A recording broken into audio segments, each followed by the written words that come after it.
intro music. But anyway, I guess this is episode 2.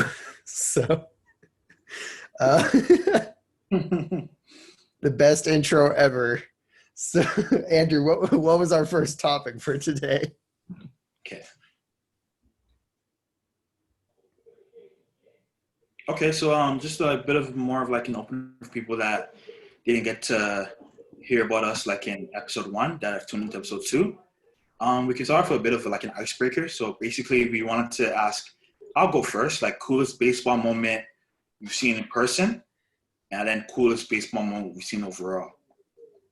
So for me, well, first of all, my name is Andrew Botang, and the coolest baseball moment I've seen in person, it wasn't really much of like a big deal, but I just thought it was amazing. So this was when Peter Borges played for the LA Angels, and he hit okay, so there's two moments. So there was this guy that was sitting beside us, right? He was giving Peter Borges a hard time. Like, he's like, oh, like, who's this guy think he is? Like, oh, he sucks. Yo, Peter Borges, you suck. Oh, this, that. And literally on the next pitch, the man hit a home run. And the whole stadium turned to the whole people in our section turned to this one guy. And we're just grilling him the whole time. And we were down the whole game. So it didn't really help him that much. So I thought that was pretty cool. And then also the next thing, that same guy, Peter Borges, running from first to third. I've never seen anybody run on a baseball field that fast in person ever in my life. And I don't know. I don't think he's necessarily an 80 run on a 2080 scale, but he really like ran his ass off, and I couldn't believe what I was seeing. So yeah, cool. That's probably the coolest two baseball moments I've seen in person. As for overall, you know, as a Toronto guy, I have to say the Batista bat flip, right? I had to go to night school, but somebody told me to stay home that day, so I did, and that was awesome. Sorry, Eric. It's okay. I didn't even see the bat flip because as soon as I saw the ball leaving the stadium, I just turned the TV off. I'm like, they lose. There's no coming back from that. I guess, I don't know, in-person baseball moment. I guess I'd never seen like a walk-off anything before. But I saw Mitch Moreland hit a walk-off home run against the Royals when he was in Texas. And that was pretty cool because it was a close game. It was like 1-1. Like 1-1, and it was like going to the bottom of the ninth, and there were 2 outs, and then they walked a guy, and then Mitch Moreland hit one out. That was pretty cool. Just never seen a walk-off live before. That's the only one still to this day. An in-person one. It honestly, I know like with recent events is a little bit dampered, but I would have to say Game 5 of the 2017 World Series was pretty insane. It still is just a crazy game, even if the Astros knew what pitch is coming. Just from the sequence of events, you know, there were like both teams came back so many times from various different leads. Like if you go back and watch that game, it's really insane to think that that game was started by Clayton Kershaw and Dallas Keuchel. Like those are two great pitches. And then it was 13-12, I think was the final. And I had an 8 a.m. class the next day, but there's like no way that I was going to turn that game off and go to bed. I watched the whole thing. So that was the game. So that's the best thing you've seen, baseball moment you've seen on TV. Like yeah, on TV. Yeah, Okay. I wasn't at that game in person. Okay. But in person was the Mitch Moreland walk-off homer. Okay. Yeah, How are you, Chris? Yeah, for me, I would say in person, I think the coolest moment, it wasn't really like a cool moment, but it was a very emotional moment, was I went to the game the day after Jose Fernandez died. And that game was an emotional game. And I was actually where D. Gordon hit the home run. I think I told you guys this, right? But when D. Gordon on the first at bat, he hit it literally like 3 seats next to me. Nice. I'm gonna And it go was a back and cool watch moment. the highlight now and see if I can see you. Yeah, I'm wearing a white shirt. It hits the seat and it bounced to us, and I reached out for it, and I totally missed it. And then Ouch. like yeah, even the security came and asked if any of us had the ball, and we're like, no, it bounced into the bullpen. They had no idea it bounced the bullpen. But and I'm glad it did because I bet they had balls still and all that. So that was or the Gordon probably kept it, and it was a very emotional moment. I'd say another cool moment I went to was a little kid, and Barry Bonds. It was like I think his last season, and we were at Dolphin Stadium at the time. I think it was called like Sun something. It changed every year, but um, Barry Bonds came up to that bat, and I was a little kid, and I ran down to the dugout, like on the roof, and I tried taking a picture, and everyone kept yelling at me. But he hit number 760 though, Oh wow. so that was Nice. cool. Yeah, and I was right there. I was right there when he hit number 760. That was cool. I was a little kid, but that was awesome. And I think the coolest moment on TV that I saw, I was 8 years old, and during the World Series, the Marlins and Yankees, Alex Gonzalez hit a walk-off home run. That was awesome. That was an awesome moment. That moment I'll like never forget. So that was definitely my favorite moment I've seen on TV. And I have been to a few walk-offs, but just those two games, like it's mine, like right away. So Nice, nice. So that goes into our next question. If you weren't pursuing baseball, what career would you say you would have pursued instead? So I'll leave it to you guys to go first, and I'll go last. yeah, I think for me, I know Andrew and we talked about it a lot. Um, you know, baseball is a very hard sport to get into, very demanding, and we always have to look at plan B's, different possibilities. As much as we don't want to, we have to. And I think real estate is something I like a lot. I've always liked it as a kid. I've moved a few times, and I always enjoyed, even when I was a little kid, looking at new houses and talking to the real estate agent for no reason, just to annoy them. And you know, I just like that stuff.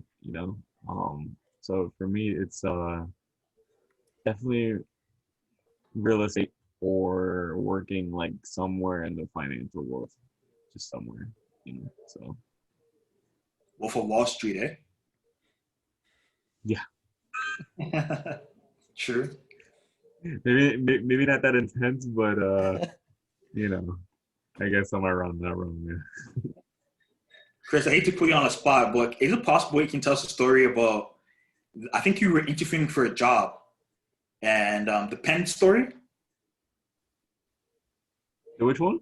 The pen story. You had a pen, and he's like, "Sell me this pen." Or was that from Wolf of Wall Street, or was that something you did? Oh, yeah. No, that's from Wolf of Wall Street, where it was Oh, okay. like, can you sell me this pen? He went to like everybody. It's one of my favorite scenes in that movie. They went to like everybody, and he was like, can you sell me this pen? And everyone was like, well, this pen's a very special pen. And next person, they're like, no, not good enough. Next person was like, oh, this pen is does this and it does that. It's very comfortable. And it's like, no, not good enough. And then he was like, let me show you how to sell a pen. And I think I've heard the scene in a while, but the scene was like, he's like, sell me this pen. And then he was like, let me take your pen away. He took his pen and he's like, do you have a pen? And he was like, no. He was like, well, I can sell you this one. And so that was like a cool scene. Cause it's true. Cause like, if you think about it, like in sales, you're really selling things to either sell something to someone that doesn't have that certain item, or I guess an improvement. But especially if someone has something that they, I guess, need, it's always easier to sell that product. True. How about you, Eric? I guess for me, I don't know. I haven't really thought about it too much because like baseball is like what I've always wanted to do, like as long as I can remember, pretty much. Well, I wanted to be a player, and then when I realized that I sucked, then I wanted to work in baseball. But like as far as I can remember, I wanted to work in baseball. Honestly, I really don't have any sort of backup plan at all, which is probably not smart. I should probably make one. But I guess if I had to choose another career, it'd probably be music. Um, Okay. I'd want to be a musician. I actually minored in music in college. I've always enjoyed, making music with other people. Um, and I know there's not a lot of opportunities out there for musicians. It's kind of like baseball where it's very cutthroat and it's very competitive and it's very hard to make money early on. I don't know if you guys have ever seen the movie Whiplash or ever heard of that movie. That's on my to watch list. Well, it's basically about this jazz drummer who's like he's at one of the top jazz schools in the country, and he has this teacher. The teacher is played by J.K. Simmons. Oh yeah. He's like this very like hard nosed teacher. He's almost like a drill instructor. And honestly, that movie, it's more like a sports movie. Like it has like this premise of a sports movie, but it's about jazz. It's a really good movie, so I definitely recommend checking it out. But I've never had any experiences like that with any of my teachers. All my teachers have been very nice and great. But yeah, I would be a musician. In fact, I play the drums too, and I still do as sort of a hobby. So I do drums and percussion, and I used to play the piano, and I need to do it more. But yeah, I like it because it's something you can do your whole life. With sports, like I feel like a lot of the like once you get older, especially now, like once you get older, I feel like the sport is moving more younger. So if you get older, there might not be a place for you. But music is like a lifetime thing. So that'd probably be my alternate career. Nice. That's awesome. That's unique. I like that. For me, if I wasn't pursuing baseball, oh yeah, screenwriting. I think about that for a second for some strange reason, but definitely screenwriting, man. It's something I'm very passionate about. I've written about 2 scripts, and I'm working on my 3rd one right now. So I'm hoping that baseball works out, but also like screenwriting on the side, more of like a hobby. But who knows? Maybe someday I have to pursue it as a full-time career. So I'm hoping that day's not tomorrow, but yeah, definitely screenwriting. I also play the piano too, but I don't think I'd make it as a professional piano player, to be honest. I don't think so. I don't think I'm that good. So. I've seen you play, man. You look good. Thanks. Nah, you're just being humble, man. Yeah. So next question. Yeah. So I guess let's get into some baseball talk. So, how do you guys feel with the playoff format? I believe it's 8 teams, right? Yeah, 8 teams per conference. Yeah. Per AL and NL. Yeah. So 16. How do you guys feel about that? I know the Marlins are one of the 8 teams, I believe. So far, yeah. Yeah, and my Jays. Yeah, so far, I was reading about it on ESPN, because I love it. It's funny because I was a bit sketchy about it in the beginning, but I do like it. I think it's and I think it's a good financial move too, and I think it's a good publicity thing. I don't know, like the more teams you have in the playoffs, I feel like, the more chances and opportunities teams have to make it, and the more engaged I think the fans will be. So I like it. I like it. I mean, the only thing, unfortunately, is that the I think the World Series is going to be in Arlington. I know it's because of COVID, but for the time being, I guess it has to be that way. But you know, I I love this 16 team format. I just wonder if it's going to be actually, so here it says, let me see. Yeah, so I'm not sure exactly how it's gonna be. Like if it's gonna be if all the series are gonna be the you know first one to four. I mean here it says best of three, higher seed is the home team. So I'm not sure exactly how it's gonna be exactly yet, but right now it looks really interesting. I know the Marlins are in it. Very excited about that. And I think with the short season, it's been interesting because teams like the Marlins and I mean, and even the Giants, like who would have thought the Giants would be, you know, remotely close to a playoff spot. So I think it's interesting. I think it'll help also the tanking too. I hate when teams tank, to be honest. So it will definitely help with that. I think teams will be more, willing to put their best efforts, and to form the best teams, because they have a higher chance of making it. So I'm really excited about it. So Yeah, I'm kind of cautiously optimistic. mm, I'm a little worried about the first round, because you could have a team like the Dodgers. If this was a full 162 game season, they would have won, well over 100 games. I think we could all agree they would have been well over 100 games. Um, and if they have to go up against a team,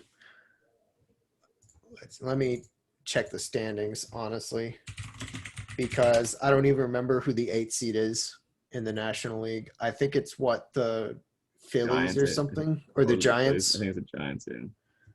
Okay, yeah, they would play the Giants, who are one game over 500.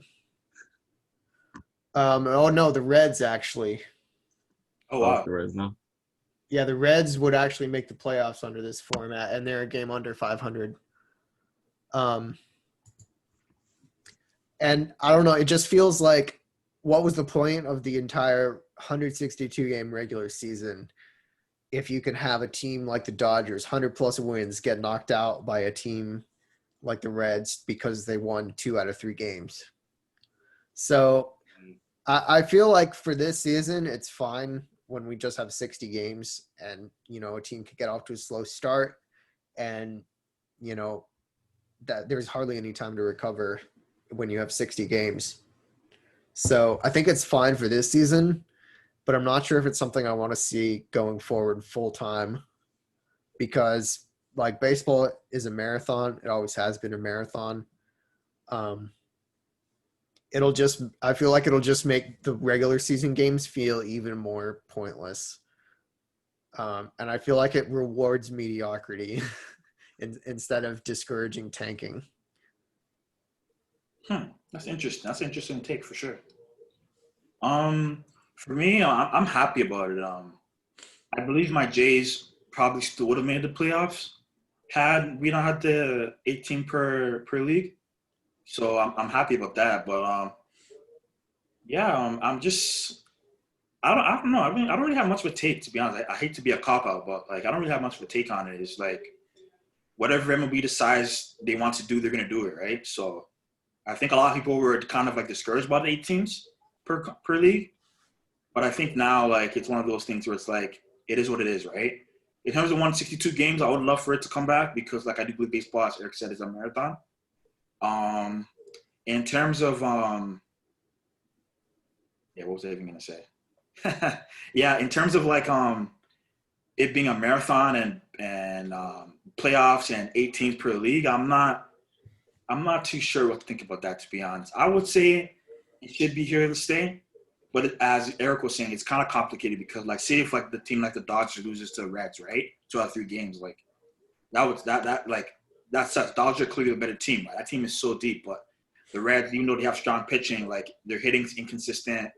Their bullpen is, I believe, it's a mess. Cause like I think at one point they had some guys that had ERAs in the 4s maybe or 5. I would have to check, but yeah. I mean that's just what I would say about that. So So, yeah, I mean, mhm. I'm excited about it just because the Marlins get to make it finally. You Yeah. know, The I mean, first time since 2003, right? 2003, and it's Oh hilarious because wow. it's funny because I talked about this with my parents actually, and I was like, the Marlins might actually make it to the playoffs finally. And they're like Chris, it hasn't been that long, and I'm like, it's been 17 years. Wow. so, so yeah, it has been kind of long, but I'm excited to see it, man. I'm gonna watch every game. Even if we lose in the first round, I'm gonna be happy. I'm glad they made it, or I don't want to jinx it.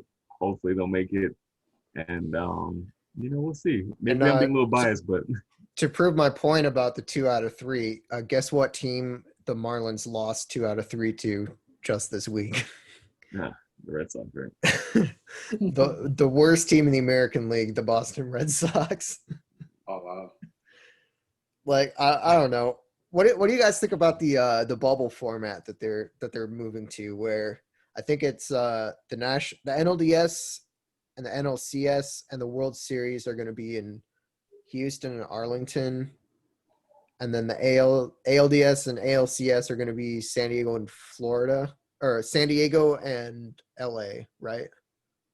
Yeah, it's a great idea. It's a great idea. I would say it's a great idea only because the fact that like COVID is here, and you have to be safe, and you just have to take precautions, And you see the NBA format, how they had the bubble, and also like how like the players, like no one's really tested positive like of late, and it's been great. It's been a success so far, I would say, for basketball. So why not baseball? Like I know in the basketball, like in terms of travel and stuff, like they haven't been traveling like at all. So like teams have been like very prepared. Like games are a lot more intense, and baseball, we need whatever advantage we can take like to improve the games, right? So yeah, I think like baseball players that are rested will perform better. So I feel like it's a great idea.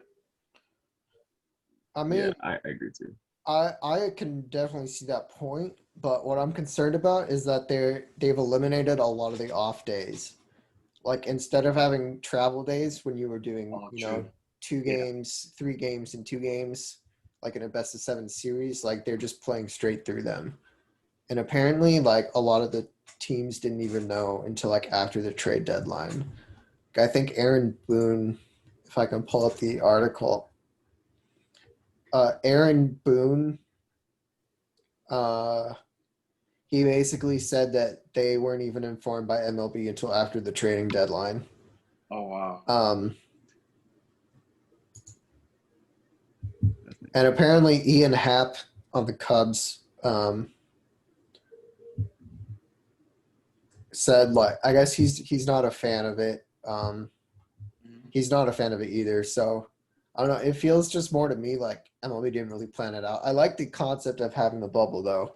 I feel if they were going to do the bubble, they should have done it for the whole season instead of what they're doing now. Because Yeah. like they've had so many COVID outbreaks that teams are playing 7-game double headers and rushing to get games in, and now they're rushing to get the playoffs in. It's like, why didn't you just do the bubble from the very beginning?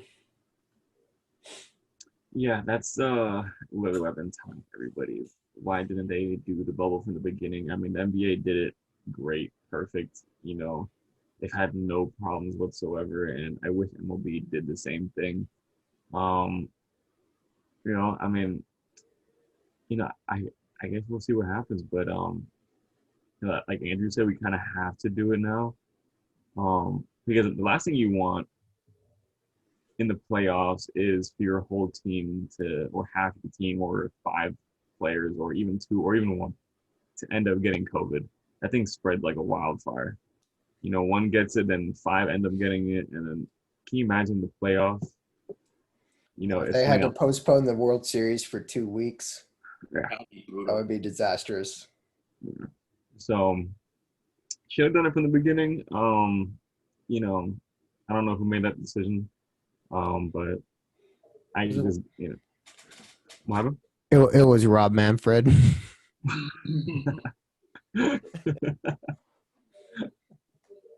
Yeah.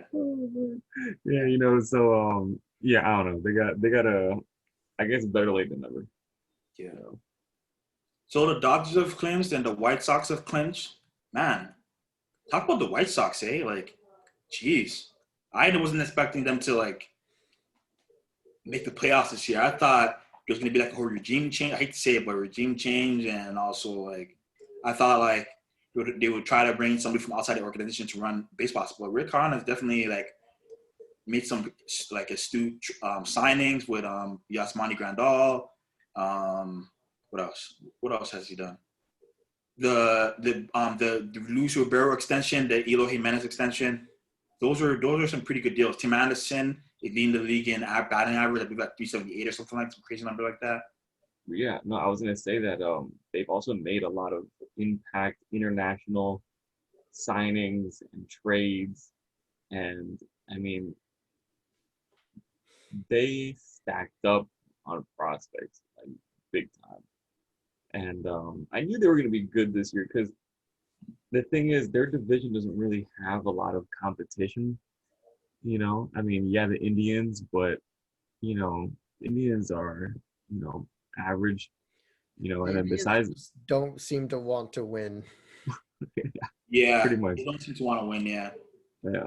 And you know, besides the Indians, I don't know. Am I missing anyone in that division? the Twins. The Twins. Oh, okay. So yeah, there you go. So I am missing one. So the Twins for sure. You know, but then besides them, I don't know who else. I don't know who else would Detroit be. and Kansas. Yeah, because Yeah, okay, yeah. So yeah, Detroit and Kansas City, like both they're sort of coming out, like just starting to come out of like huge rebuild projects. I would say the Tigers more so than the Royals, but honestly, I feel like the White Sox are a little bit behind schedule. Like I feel like a lot of people around the game and maybe even the White Sox themselves expected them to be a playoff team like last year, honestly. That's true. That's Though true. like the way they acted, because I remember the past couple of years they've been in talks for like big name free agents. Like I remember they were in on Manny Machado when he was a free agent, and they ended up not getting him, which was probably smart, honestly. how good he's doing right now. That's all I gotta Because say. if they were burdened by that contract, they might not be able to extend their guys like Robert and um, Jimenez. Jimenez. But can you imagine if they had not traded Tatis? Oh my gosh. I feel like that the Tatis trade is like the one blemish of their rebuild is when they traded him for James Shields. Yeah. Like that's the one blemish. Oh my. Yeah. You know, well, you know, talk about Machado, you know, he's doing really good right now. So, you know, Yeah. looking like an MVP candidate, you know. Yeah, Padres look incredible, man. They look like an energetic team. You know, right now I think the Dodgers are stacked, okay? But I think the Padres, they have, you know, they look great, man. They look they're exciting, you know, and I think they're like the one team that I think, you know, could probably beat them, you know. Yeah. And I agree. I think they will beat them, but we'll see. And they have like you know, even more talent coming that we haven't even seen yet. Yeah. Mackenzie Gore. Andrew's favorite, Mackenzie Gore. Abrams and Mackenzie Gore have not even played yet, and they already look like a top team. Yeah. Abrams is probably my favorite prospect in the minors, but that's another story for another time. All my favorite players are on the Padres, like we talked last. Maybe I'm a little biased there too, just because they have like all my favorite players: Machado, Paddock, you know, Tommy Pham, and you know, love all those guys. Man. They're all good. Yeah. So, you know, but we'll see. But yeah, you know, the White Sox, they have definitely surprised. Um, you know, I was expecting them to be good, but I never expected them to be like this good. Um, you know, I think that those young guys have really come up and they've really blossomed. I think they brought them up all at the perfect time. Yeah. You know, like a team like the Marlins, for example, you know, they have a lot of talent too, you know, but right now they've been bringing them up quickly. I don't know if they've rushed them, but they've really brought them up to, you know, pretty much see how they do, you know, test it out. But they haven't blossomed like the way the White Sox prospects have, and the White Sox look, they look great right now. And Luis Robert looks like like a future MVP candidate. So Yeah. they're an exciting team. They're an exciting team, and I know you guys wanted to talk about I know Eric was talking about the would you do the Chris Sale trade again? So I think that kind of started everything. Yeah, that was like when they fully committed to the rebuild. Yeah. Yeah. I feel like if you're the Red Sox, you absolutely do that trade again. Oh yeah. You won a World Series with Chris Sale, and that was their goal. Yeah. He got the final 3 outs, no? Yeah. Mm-hmm. Yep. Yeah, But I was wondering, if you're the White Sox, do you still trade Chris Sale? And I mean, obviously he is injured this year. But if he's on the White Sox, maybe he's not injured. So would you take a healthy Chris Sale in your rotation right now over Yohan Moncada and an injured Michael Kopech? Definitely Chris Sale. I mean, that's me personally, but I would take Chris Sale. And why would you take Chris Sale? Just his body of work. There's been so many times he probably could win a Cy Young, right? And a healthy Chris Sale in the White Sox rotation, my gosh, they'd probably be the AL favorite. I mean, they maybe already are the AL favorite, even without him. True, yeah. How about you, Chris? Yeah, I'm gonna go both ways here, and I'm gonna say I would do it if I were the White Sox, and I wouldn't do it if I were the Red Sox, just because of my belief of, I don't know you have to be a certain type of pitcher, mechanically and I guess mentally, but more mechanically for Chris Sale's side is, I don't know if mechanically Chris Sale is able to pitch so far into his years, he is a bit herky-jerky.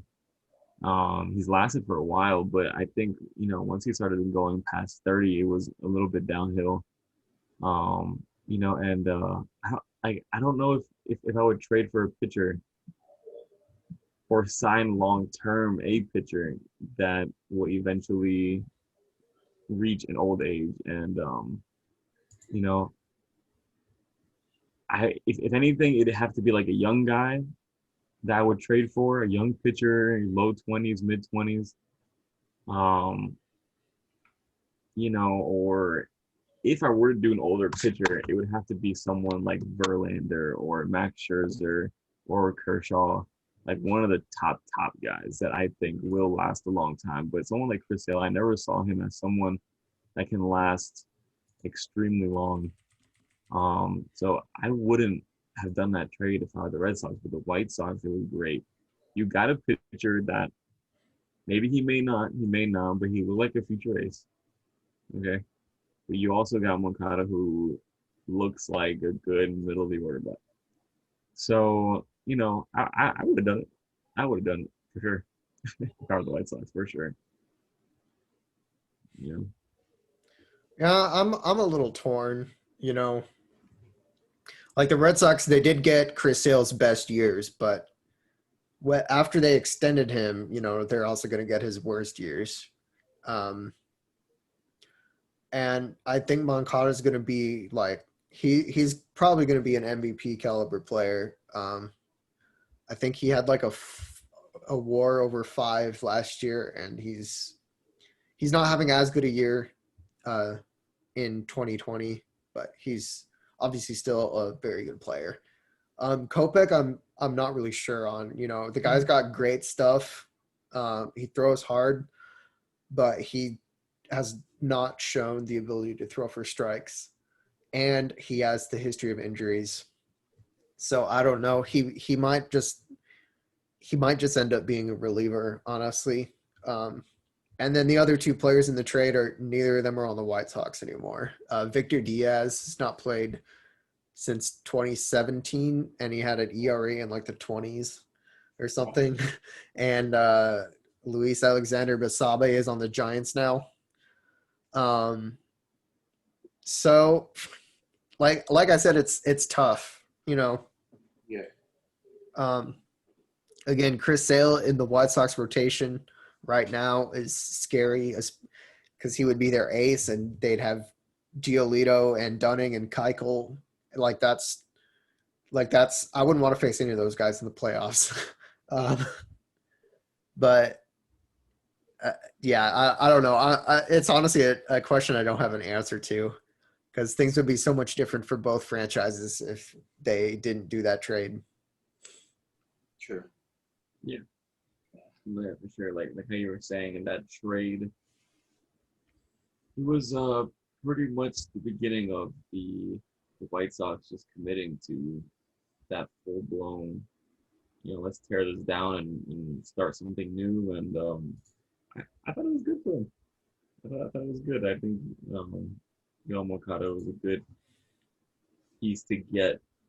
And honestly, I just rather have Moncada on my team, even if Chris Sale was remotely healthy. Because Moncada was the number one prospect at that time, I'm pretty sure. Like in all of baseball, he was number one. And he's still just 25 years old. Yeah. And, they signed him to that extension, actually, too. So they'll have him pretty much for all of his prime years. Yeah. Actually, and I'm actually going to bring up another trade. Tell me what you guys think. Who won I think it's too early to say still, but who won the Yelich trade, huh? I don't even remember who did I could probably already answer this without looking, but I want to make sure who the Marlins got. The Marlins got Lewis Brinson, Monte Harrison, Isan Diaz, and Jordan Yamamoto. Definitely the Milwaukee Brewers. That's what I personally think. He would have won 2 MVPs, but he won 1, right? He won 1. Yeah, he would have won. He won in 2018, and Bellinger won in 2019, but Yelich was the runner-up. Yeah. Had he not gotten hurt, I think he might have gotten 2 MVPs. Well, all right. So here's my thing, though. Did Yelich do anything to really help the Brewers win anything? The Brewers aren't going to be anything in possibly the next 3 years. They're going to be a below average team. Brinson is finally hitting his stride. He's finally doing good. I believe in his last 15 games, he's hit 290. His OPS is not that far away from Yelich this year, believe it or not. And they're all still young. Isan Diaz, unfortunately, he got hurt. But Monte Harrison, he's young. And Yamamoto does not look like he'll be efficient, but